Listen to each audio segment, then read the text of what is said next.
You talk about performance without a purpose. Mm-hmm. What's that? So, like, for instance, let's say you have no races. Let's say you have no classes, no nothing. There's no purpose in your life. You know, people need to have purpose to get up. They need purpose to perform. You need to get to a point in your life where there's nothing on the docket. There's no 5K. There's no, I'm going to get into school to be this or that and still perform to the highest level. Because what people don't get is one day that thing's going to come up. And if you're not constantly performing without purpose, you're not going to be ready when the time comes. It's this magical thing, purpose, that we're all looking for. But what's funny about it all is that we need these things to perform. But we don't take a second to realize the purpose is always there. The purpose never leaves us because the very purpose is you. You are always the purpose. There may be another purpose, like being a SEAL or going to college or whatever, but the main purpose in life is you. So if you wake up in the morning and you don't want to do something, you don't care enough about yourself. And that's what you need to really research is, man, why am I not doing this for myself? Because that is the number one purpose in life, is to better oneself. So that's the only purpose I fucking need. So the reason I get up every day, even though there's no race or there's no school, there's nothing in front of me, is because I have pride in myself.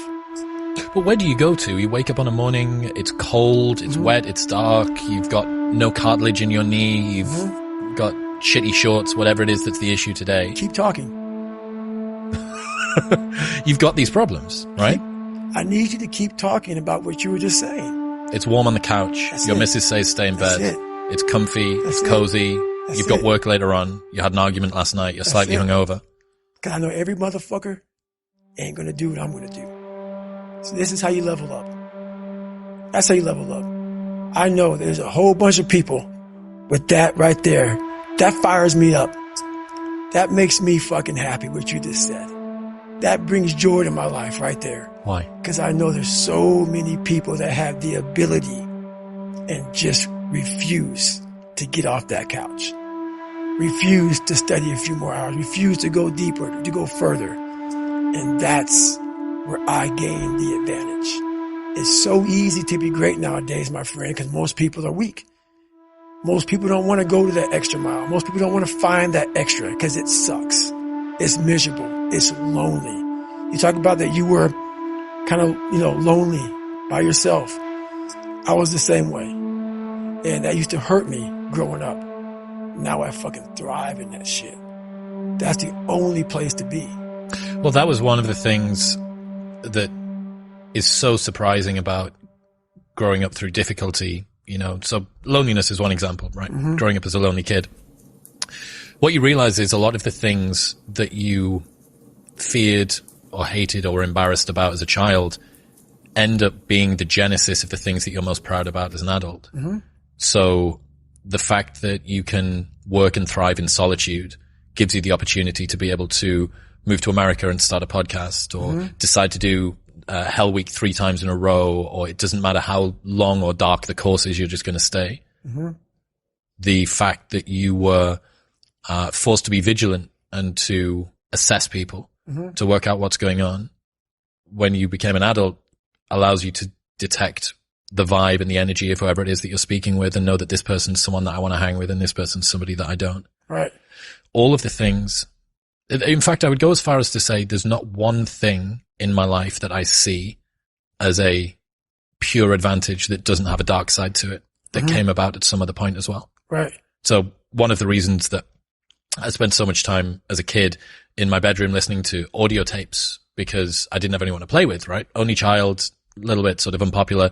Right. So I'd be in my bedroom listening to audio tapes. We go to the library every 2 weeks and we take the tapes back and we get new tapes and I bring them and listen to them again. Right.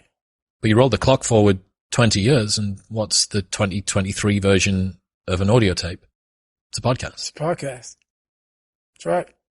A lot of the things that you love and value in yourself in adulthood are the light side of something that you were ashamed, fearful, disgusted by when you were younger. Yeah. I mean, I think that comes from overcoming. A lot of people, wonder, how did you become this? How did you become so vulnerable? How are you doing a podcast now when you were this kid? You overcame things. You fought them. And now this is what happens. This is on the other side of overcoming. You become very, very powerful when you overcome yourself. All those things you once cowered from, you were afraid of, when you face them eye to eye every day, you now become a person who has a great podcast. Let's say that there's someone listening who resonates with what you're talking about. Mm-hmm. They've been through trauma, they've been through hard times, mm-hmm. but they keep breaking promises to themselves, mm-hmm. and they're struggling to get off the couch, and they're having a pity party. Mm-hmm. How can they stop feeling sorry for themselves? That's a difficult one, because you have to want it. You have to want to be better. And it starts off with, you have to have pride in yourself. You have to have pride in yourself. You have to have, there's something about you, whether it's your last name, whether it's just the smallest thing. You have to be proud of yourself. And if you have no pride in yourself, I can't give it to you. Because you're always going to compromise. You're always going to fold. Always. I'm very proud of myself. That's why when people said, no way you can do better than Can't Hurt Me. Roger that. We'll fucking see. It's that pride that wakes you up. Now I'm not talking about bad pride. I'm the attention to detail for the human being I want to do. I call this thing, like, I want to be the standard.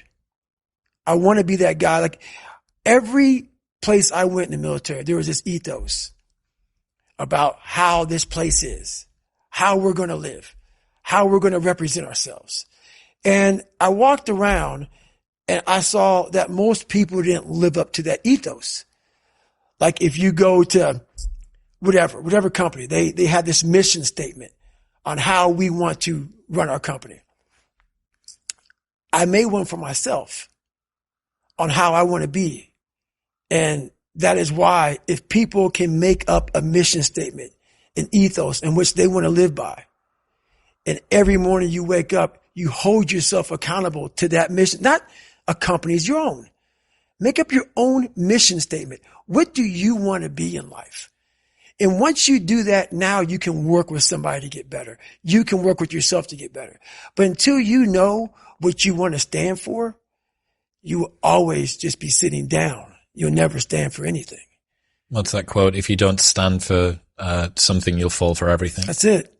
It's a true statement. In the book, you talk about Roger that, there being two types of Roger that. Mm-hmm. I absolutely adore the second type. Received orders given, expect results. That's it. So cool. Above and beyond, more than was expected. That's right. To the letter. That's Roger that. That is, for me, what Roger that means. Received orders given. Yep. Expect results. Expect results. That's right. So fucking dope. That is it. That is it. And when you hear that from somebody who gets it, you know it because you can look in their eyes. You feel that energy, man. It connects immediately. They're out here to get a job done. Roger that. This episode is brought to you by Element. Element is a tasty electrolyte drink mix with everything that you need and nothing that you don't. I've replaced my morning coffee with Element every day for over 3 years now, and I've never looked back. It means that I've optimized my hydration, my brain feels better, I'm not getting mental fog, and it's helping me to curb cravings if I'm fasting throughout the day. Even Video Guy Dean uses it. My favorite flavor is the orange. That in a cold glass of water upon waking feels really, really good. It's a science-backed electrolyte ratio of sodium, potassium, and magnesium, which helps me to feel at my absolute best all day.